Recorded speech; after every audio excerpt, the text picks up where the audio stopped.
అయ్యా లేకపోతే తిట్టుకుంటారు జనం, నిన్ను కాదు నన్ను. వచ్చినాడు హైదరాబాద్ నుంచి మా చెవులు పగిలిపోయినాయి అంటారు. అర్థమైందా? ఇంకేమంటారు తెలుసా? హైదరాబాద్ నుంచి వచ్చినట్టు కానీ ఒక్క ముక్క అర్థం కాల అంటారు మళ్ళీ. కనుక ఆ మాట నాకే, ఈ మాట నాకే. అర్థమైందా? నువ్వు మాత్రం జాగ్రత్తగా కూర్చొని ఉంటావు అక్కడ. సరే వినండి ఆయన. ఇప్పుడు అబ్రహాము దేవుని నమ్ముకున్నాడు. నమ్ముకున్న తర్వాత అబ్రహామును ఇన్ని రకాలుగా నడిపించాడు. అయితే ఇప్పుడు అబ్రహాము చనిపోయిన తర్వాత ఎక్కడ ఉండాలని చెప్పి దేవుడు ఆలోచన కలిగి ఉన్నాడు. అబ్రహాము కొంతకాలం జీవిస్తాడు. జీవించిన తర్వాత ఈ లోకాన్ని విడిచిపెడతాడు. విడిచిపెట్టిన తర్వాత అబ్రహాం ఎక్కడ ఉండాలా?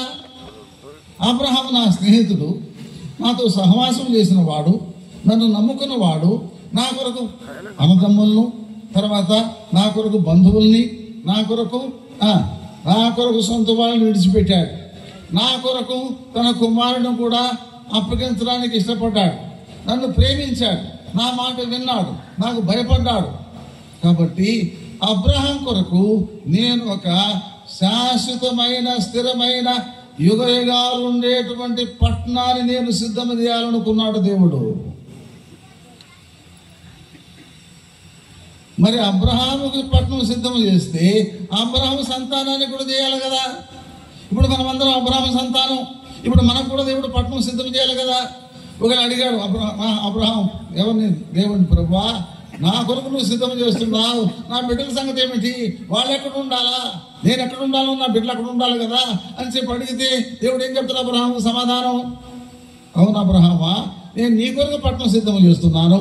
నీ కొరకే కాదు, నీ సంతానానికి, నీ పేరున్నటువంటి బిడ్డలందరికీ కూడా నేను ఒక పట్టణాన్ని సిద్ధం చేస్తున్నాను అని చెప్పి అబ్రహాముకు దేవుడు సమాధానం చెప్తున్నాడు.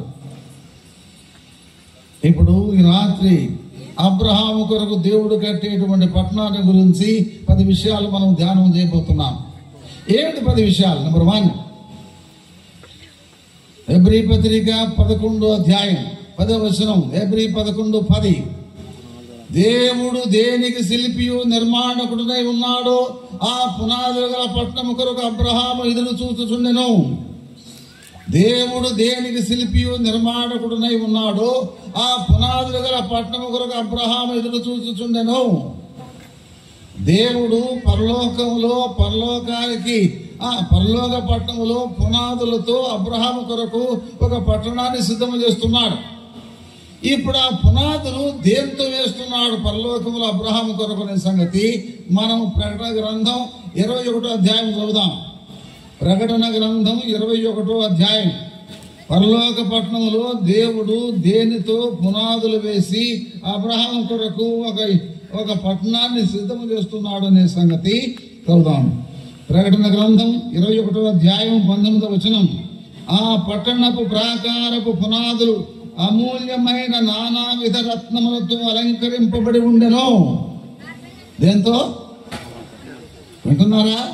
చదువుతున్నారా? చెప్పండి.